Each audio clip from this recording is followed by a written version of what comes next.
Ele decidiu se fazer um de nós. Ele decidiu se entregar. E a cruz. Morrer. Para solucionar um problema que não era dele. Era nosso. Mas ele fez isso. Por amor. Fez isso por empatia.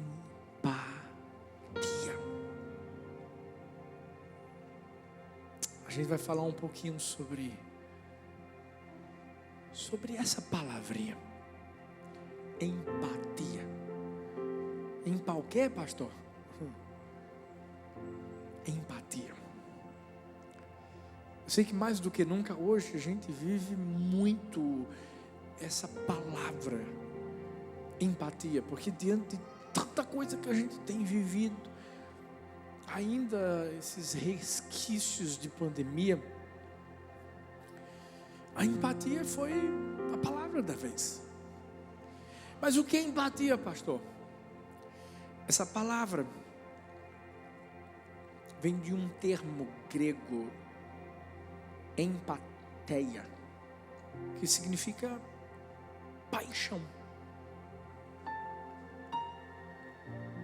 A empatia, ela pressupõe uma comunicação afetiva com outra pessoa.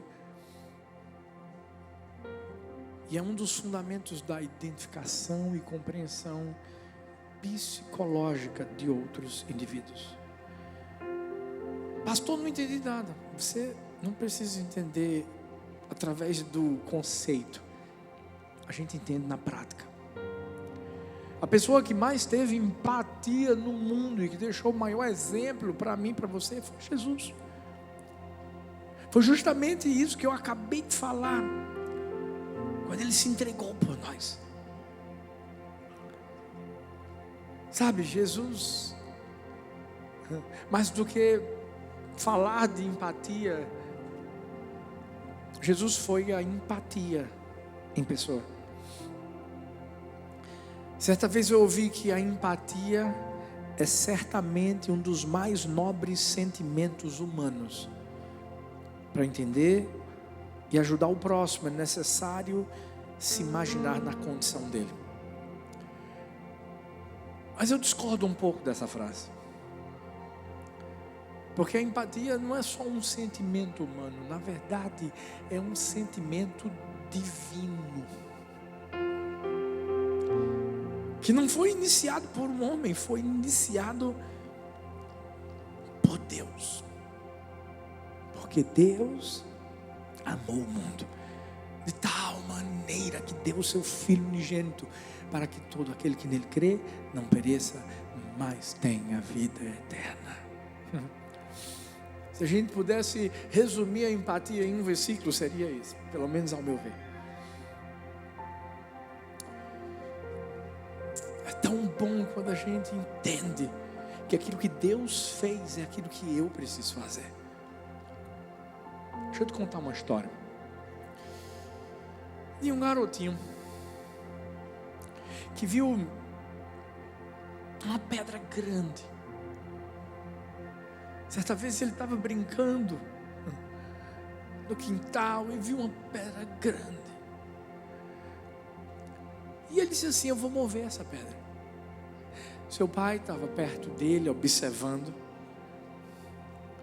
Esse menino tentou empurrar com a mão, tentou empurrar com o pé, depois usou a mão e o pé, usou o corpo, usou tudo,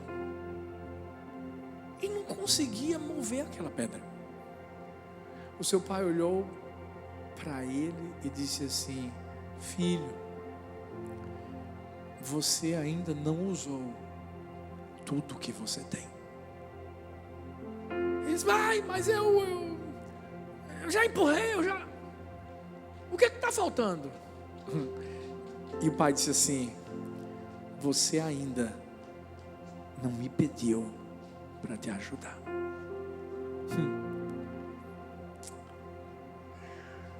Para pensar que muitas vezes a gente tenta viver a nossa vida olhando para o próprio umbigo, querem resolver nossos problemas do nosso jeito e achando que a gente é bom demais.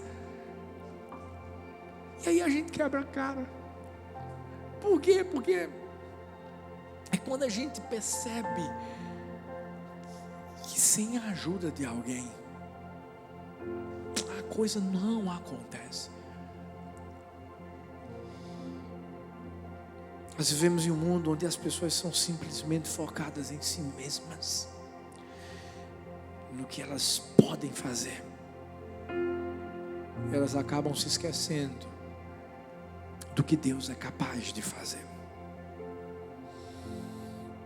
Infelizmente, muitas pessoas vivem uma independência dentro de si. E é aí que elas se esquecem que elas não chegaram ao mundo sozinhas. Ninguém chega ao mundo só. Não. Primeiro Deus que permite que a gente chegue. E depois tem os nossos pais. Ah, pastor, não tive pai, minha mãe me abandonou, mas Deus botou alguém na sua vida, meu filho.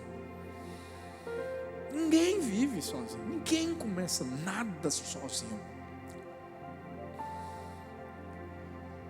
É nessa hora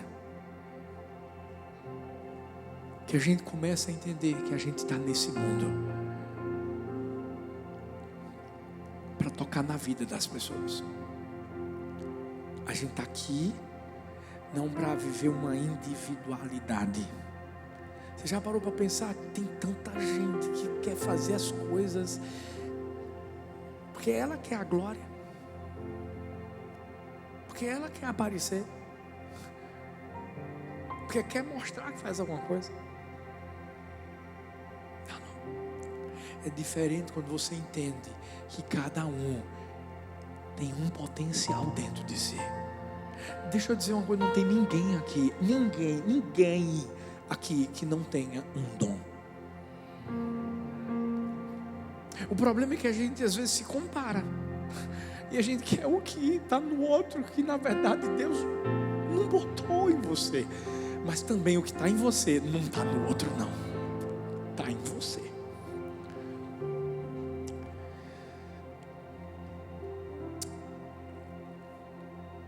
Jonas teve um chamado da parte de Deus para abençoar a vida do povo de Nínive. Como, pastor?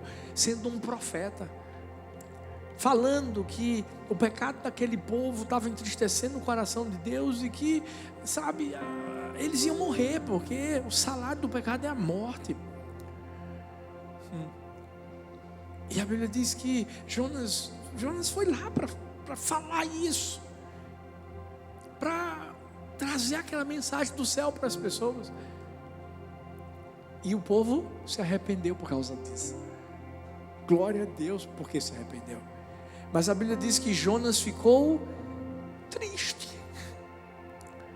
Como é que é, pastor? Sim, Jonas, o profeta, o mensageiro, o pastor, ficou triste. Triste com o quê? Triste que tinha tido arrependimento no meio de Nínive. E chega um momento aqui em Jonas 4, versículo 9. Presta bem atenção nisso. Que Deus vai falar para Jonas assim: você tem alguma razão para estar tão furioso por causa da planta? Respondeu ele: sim, tenho. Estou furioso a ponto de querer morrer. Mas o Senhor lhe disse: você tem pena da planta, embora não a tenha podado, nem a tenha feito crescer. Ela nasceu numa noite e numa noite morreu. Contudo, Nínive tem mais de 120 mil pessoas que não sabem nem distinguir a mão direita da esquerda, além de muitos rebanhos. Não deveria eu ter pena dessa grande cidade? Para pensar. Um homem que estava preocupado com uma planta, mas não estava preocupado com uma vida.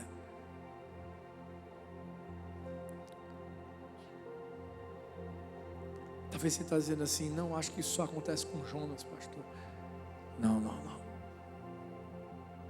Sabe, qualquer um de nós estamos sujeitos a viver esse coração egoísta.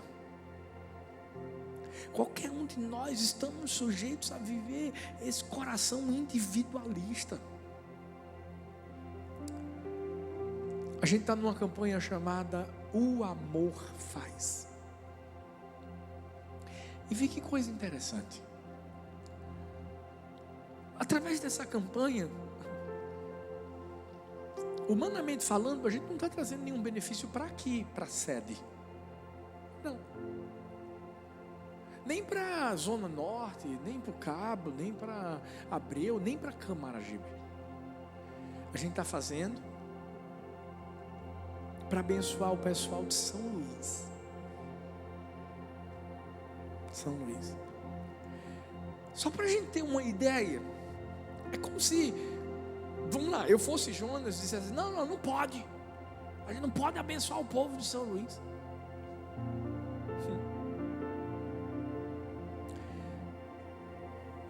Sabe, talvez. Eu não acredito que isso tenha acontecido, não. Mas talvez passou pela sua cabeça esse negócio assim: que história é essa de O Amor Faz? Cápsula do tempo? É de volta para o futuro agora? Que invenção. Eu tenho que fazer minhas coisas. Pensar em um povo que eu nem conheço de São Luís. E é aí que a gente se engana. Porque é aí que a gente permite que o mesmo espírito de Jonas domine o nosso. Nós estamos aqui para fazer o que Deus fez. Deus enviou o melhor. Deus deu o melhor. Sabe para quem? Foi para ele? Não, foi para a gente. Foi para nós. Tem gente que não prega para o vizinho porque o vizinho falou mal dela. Tem gente que não prega para o pessoal da família porque os familiares zombam dele ou dela. É interessante porque Jonas era profeta, não era juiz.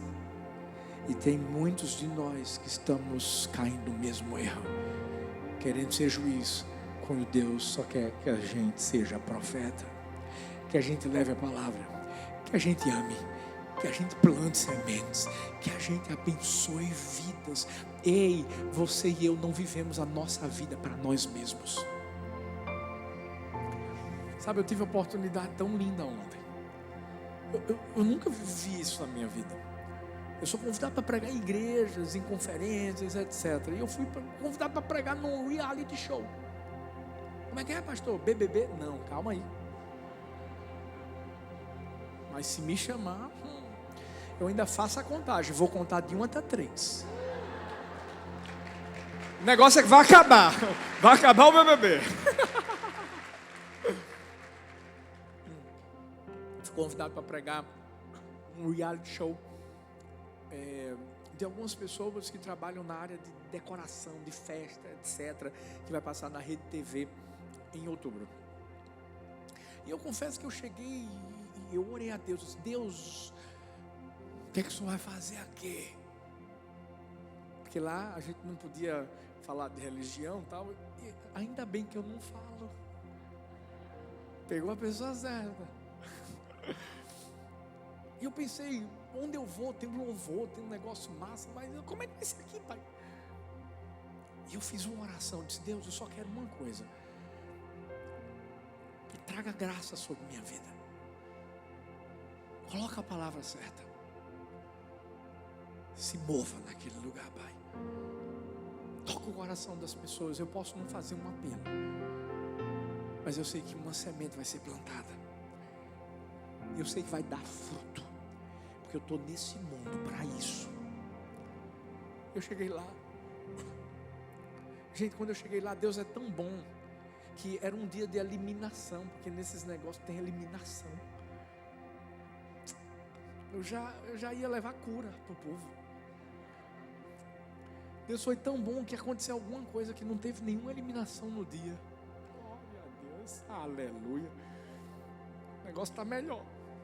Cheguei lá, tinha um trio assim tão lindo que louvava a Deus. Uma menina que tocava teclado pra caramba. E as músicas que a gente canta aqui, eu disse, estou me sentindo na igreja do amor. Aleluia. Aí tu sabe o que aconteceu, né, filho? Gente, trouxe uma palavra. Eles queriam que eu falasse sobre superação, queriam que eu falasse sobre acreditar. E eu falei tudo que eles queriam, só mostrando uma coisa: tudo isso só pode ser através de Jesus. Eu falei do que a gente vivia, porque é uma história de superação, de acreditar no que Deus é capaz de fazer. Deixa eu te dizer uma coisa, quando eu acabei, porque eu sei que no início, claro, algumas pessoas estavam um pouco resistentes, porque não é normal num reality show chegar um pastor para pregar a palavra. Mas daqui a pouco, todo mundo chorando, aquela coisa, sabe? Eu sei que quando eu acabei tudo, fizeram uma fila pedindo oração. Ora por mim, pastor Arthur, por favor. Eu quase que não jantava naquele dia, mas jantei. Glória. E foi tão lindo cada testemunho que eu ouvi naquele dia. De gente que disse assim: pastor, eu confesso que quando eu soube que era um pastor que vinha, que era um negócio de crente, eu já fiquei assim. E eu percebi que ficou. Mas depois, e a pessoa testemunhou na frente de todo mundo, depois que o Senhor pregou, aconteceu alguma coisa. Eu sei o que aconteceu. Porque eu estou falando isso, sabe por quê? A gente está aqui nesse mundo por causa das pessoas. A gente está aqui nesse mundo para ser empático, para abençoar a vida delas e usar o talento que Deus deu a vocês, a nós, e através desse talento alcançar essas vidas. Sabe por que eu fui lá? Porque a menina que coordena isso, Silvia Saia, o esposo Éder, sabe, eles entendem que aquele trabalho deles é uma oportunidade de levar Jesus para as pessoas. Eles entenderam isso aqui, gente, paixão por vidas. E a minha pergunta para mim, para você hoje, pode ser um pouco dura, mas ei, vamos analisar a nossa vida. Quem é Nínive na nossa vida?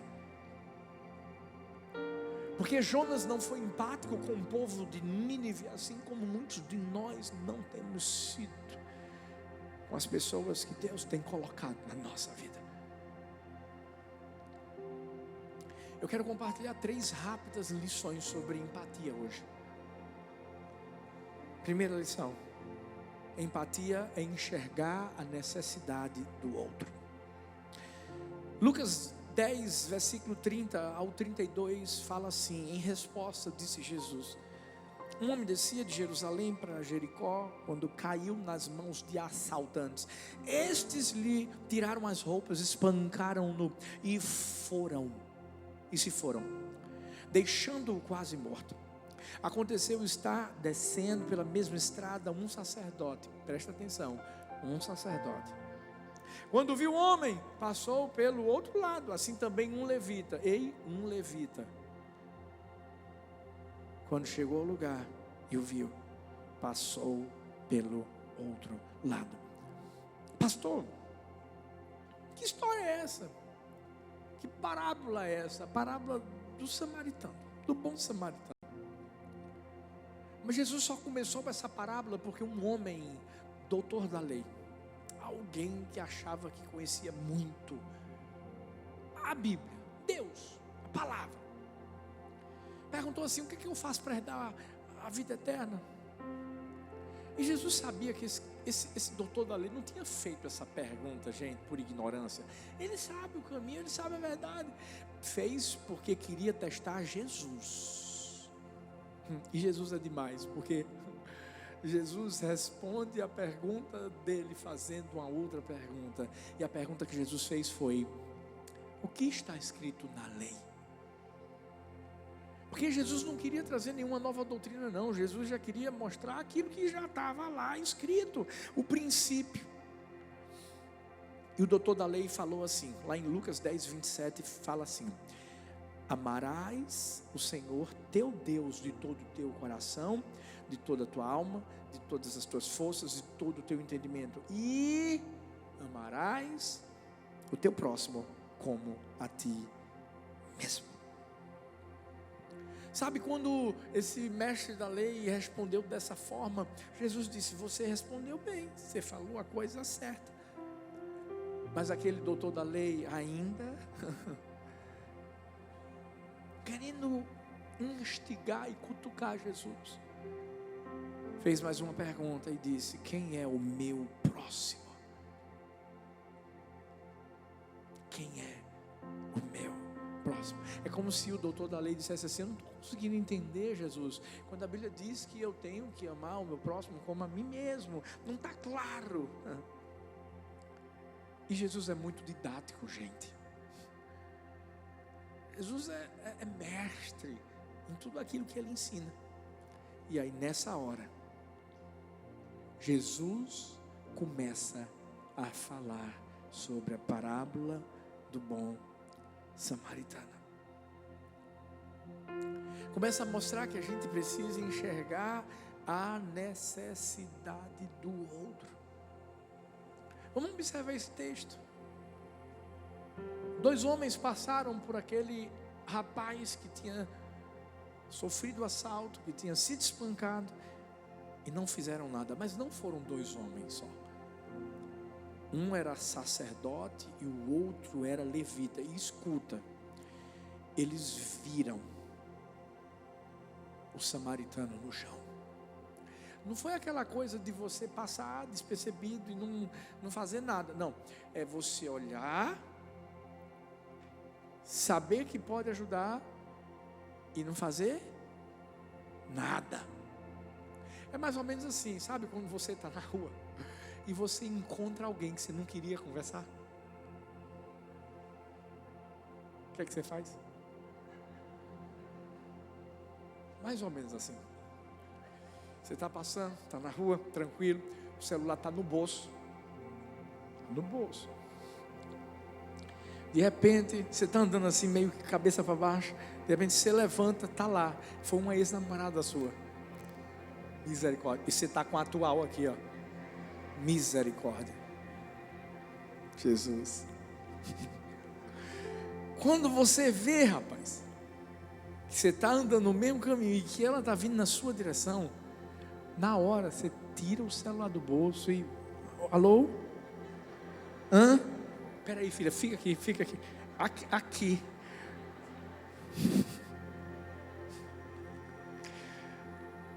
Eu sei que a gente está rindo, mas o que o sacerdote e o levita fizeram foi muito pior. Porque era alguém que precisava de ajuda.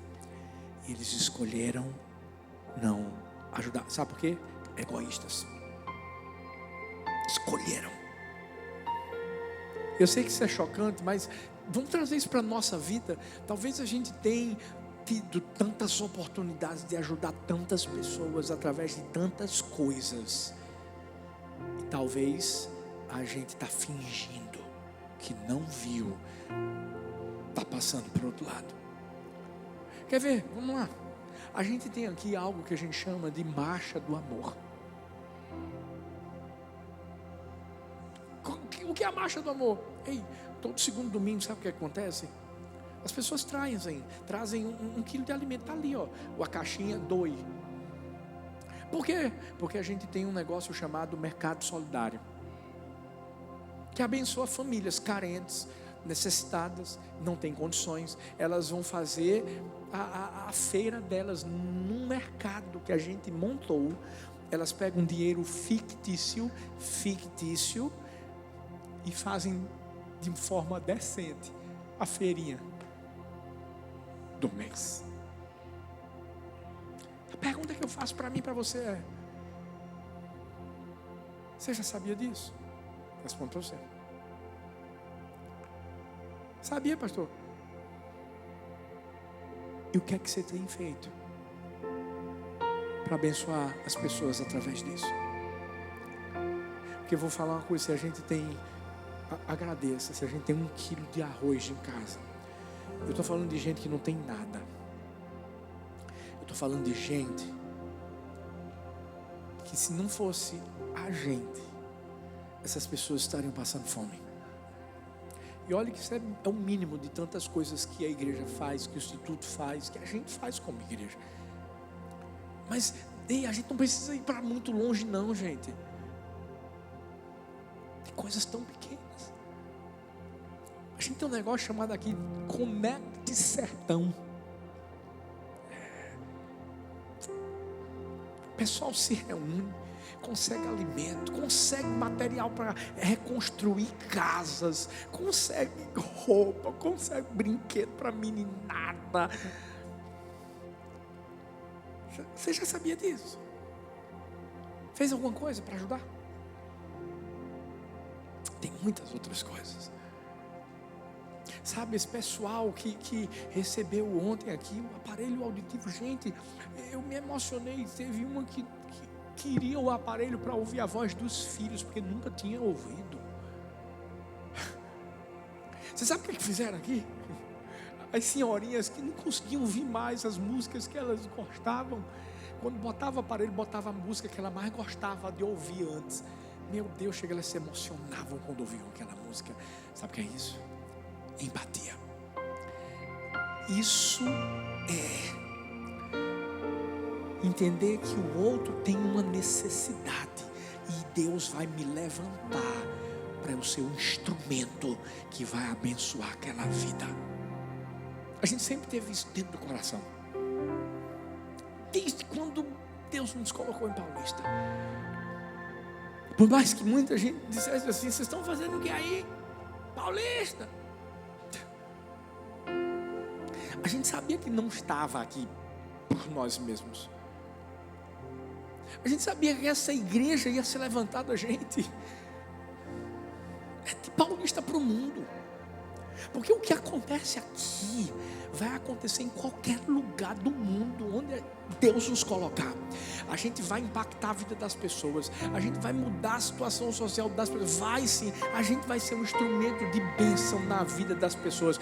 Porque nós não somos uma igreja que se tranca nas 4 paredes. Nós somos uma igreja que sai e que mostra a cara, porque mostra o amor. E o amor faz. O amor faz. Que pena que o sacerdote teve a oportunidade. Eu estou falando de um sacerdote. Eu estou falando de um levita. Eu estou falando de gente que conhecia a palavra. Um psicólogo chamado Carl Rogers disse: ser empático é ver o mundo com os olhos do outro e não ver o nosso mundo refletido nos olhos dele.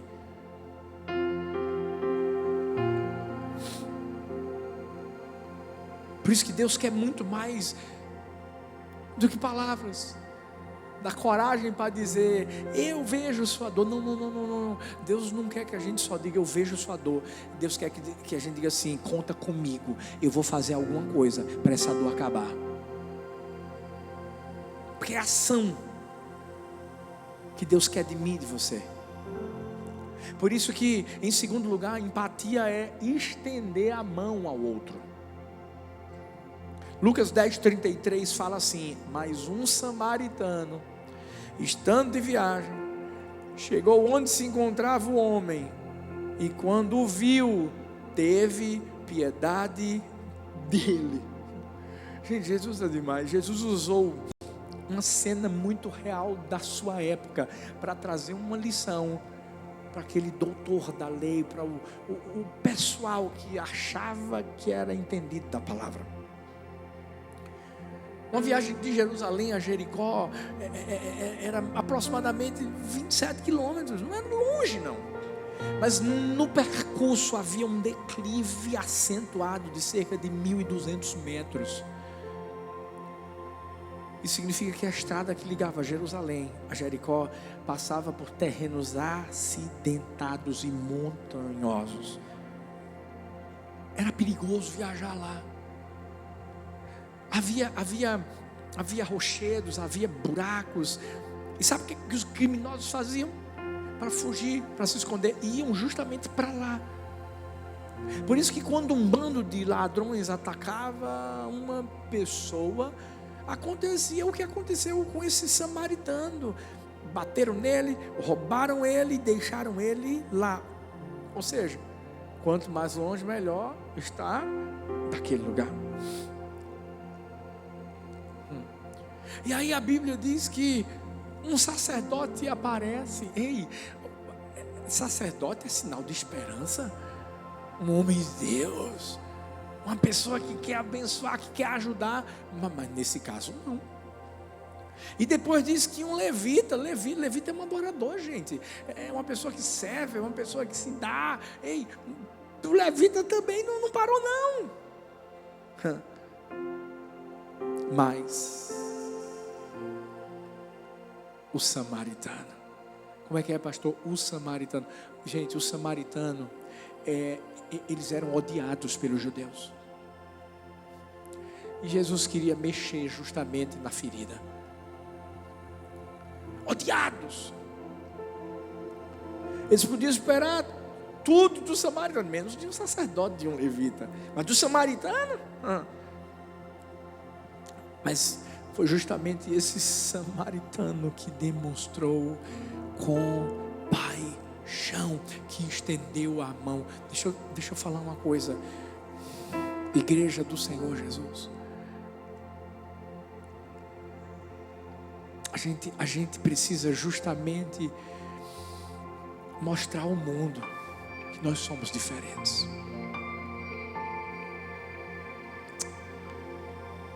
É por isso que a gente como igreja tem que se unir. Não é só a igreja do amor não, a igreja do Senhor.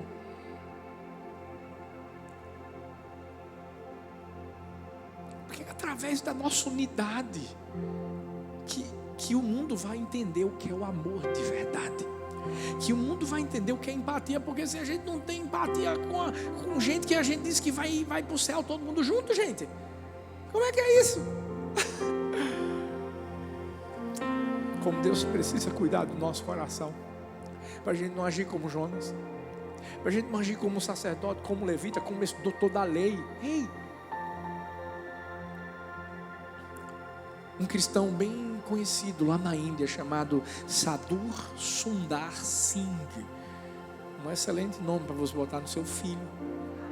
Você que está grávida, que nome ele de Sadhu Sundar Singh, parece língua estranha, né? Um negócio assim. Ele precisava fazer uma viagem. Gostou desse?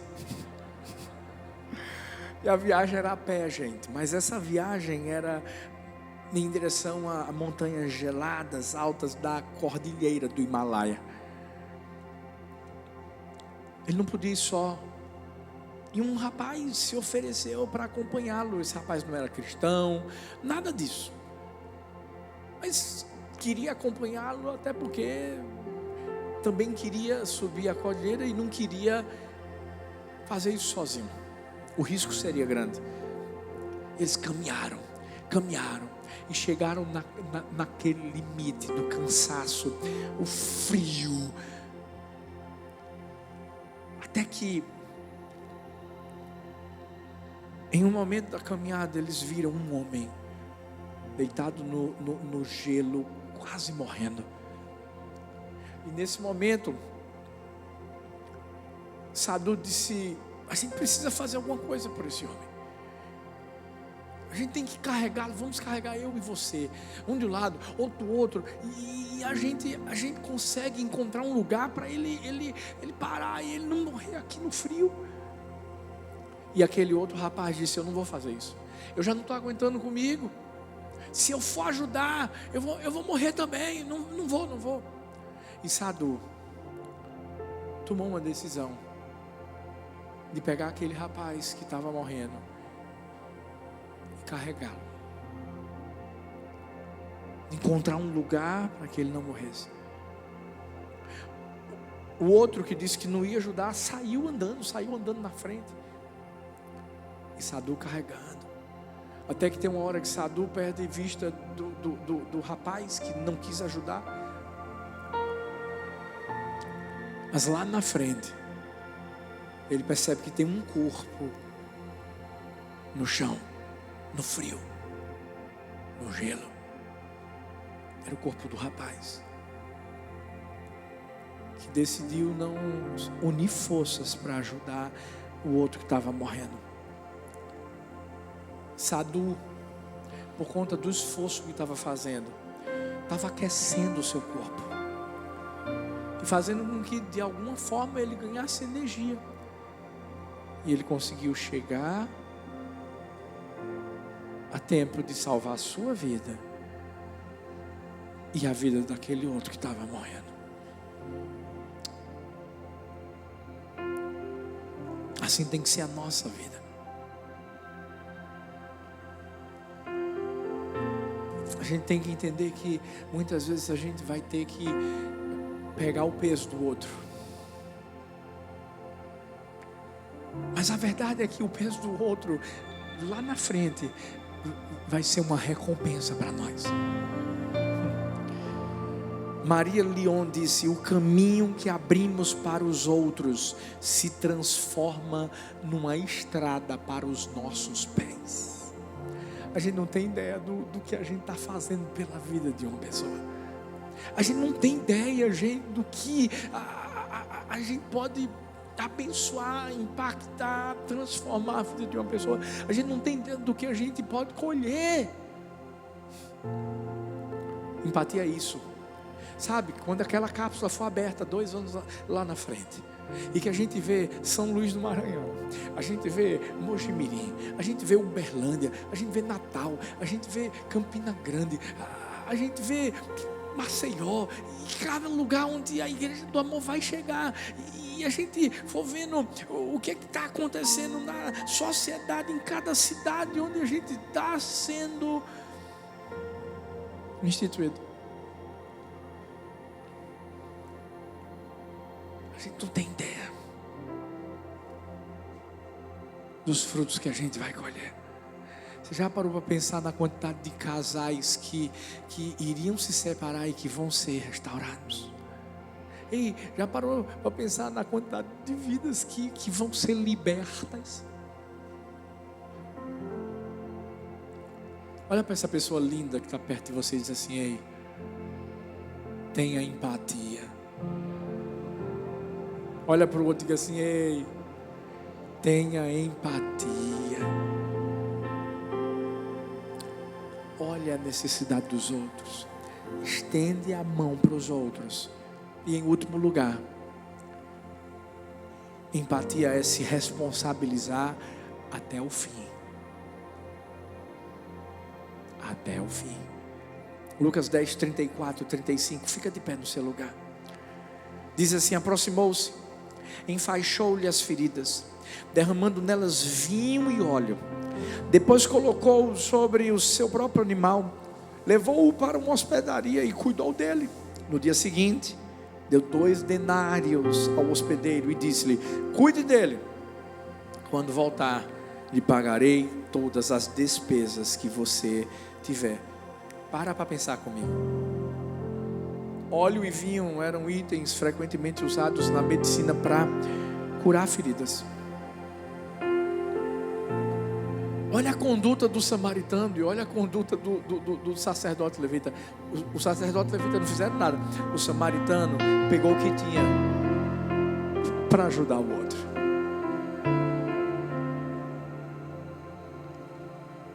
Deus fez questão, Jesus fez questão de narrar tudo o que aconteceu, de mostrar cada atitude que esse samaritano tomou. Ele parou, foi até onde o homem estava, sentiu pena desse homem, pegou a ferida, fez um curativo, pegou esse homem, botou no seu próprio animal, conduziu esse homem para um lugar para ele passar a noite lá, e ainda disse assim: se tiver que pagar alguma coisa, eu pago. Talvez você diga assim: ah, pastor, esse cara era rico, talvez esse cara tinha muito dinheiro. Não. Qual foi a quantia que o samaritano deu na hospedaria? 2 denários. Você sabe, 2 denários é o equivalente a 15 centavos. Isso mostra, sabe, ele não tinha dinheiro, mas ele fez por aquele homem aquilo que ele gostaria que fizessem por ele. Talvez era tudo que ele tinha. Talvez até para pagar, se passasse um outro dia, ele ia ter que trabalhar, fazer alguma coisa, pedir emprestado, mas ele não queria que aquele homem morresse.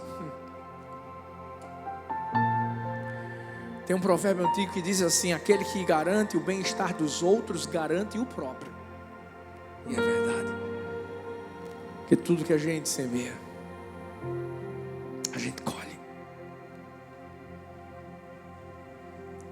Nós não precisamos ser ricos para ter empatia, só precisamos estar disponíveis. Cada vida que tem sido alcançada na Igreja do Amor, escuta, não é por causa da riqueza das pessoas, não.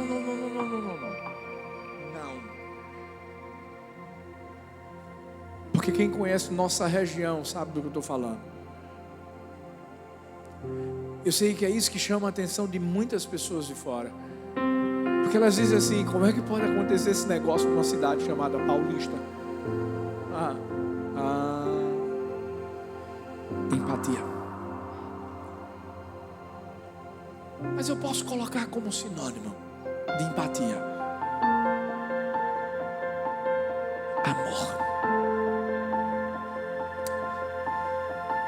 A gente entende que a gente não está aqui para viver nossa vida, mas para poder abençoar a vida dos outros, entendendo que os outros têm uma necessidade, que eu preciso fazer alguma coisa, mas eu tenho que ir até o fim. Porque tem muita gente que diz assim: Deus te dê, Deus te pague. Não. Sou eu, é você, somos nós que temos que fazer. Deus nos dá recursos, Deus nos dá dons, Deus nos dá talentos, Deus nos capacita. Sabe para quê? Para a gente ir, fazer e até o fim e ver depois. Eu fico imaginando o coração daquele homem, depois vendo aquele rapaz bem, sabe, curado. Ele não morreu.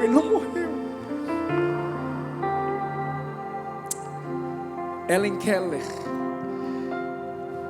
disse: enquanto você pode aliviar a dor de alguém, a vida não é em vão.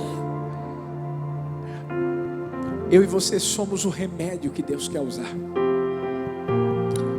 para levar cura para a vida das pessoas.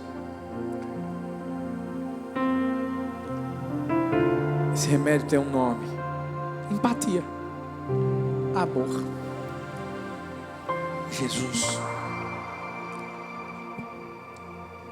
porque Deus é amor. Será que a gente está enxergando a necessidade do outro? Será que a gente está estendendo a mão ao outro? Será que a gente está se responsabilizando até o fim pelo outro? Fecha seus olhos, bota a mão no seu coração, porque hoje eu e você temos que dar a resposta para Deus. Se Deus se fez um de nós e se tornou Emanuel, pensando em mim, pensando em você, não pode ser diferente comigo e com você. Pai, nós colocamos o nosso coração nas tuas mãos hoje, porque nós entendemos que precisamos nos parecer com o Senhor. Queremos ser empáticos, queremos ser compassivos, Queremos abençoar a vida das pessoas, entendendo que não vivemos nesse mundo para nós mesmos. E da mesma forma, Pai, que o Senhor nos ensinou quando enviou o Teu único Filho para transformar e salvar a nossa vida, que sejamos Teus instrumentos para abençoarmos a vida das pessoas, que sejamos o Teu instrumento para levar salvação, restauração, transformação, libertação para a vida de todos, em nome de Jesus, em nome de Jesus.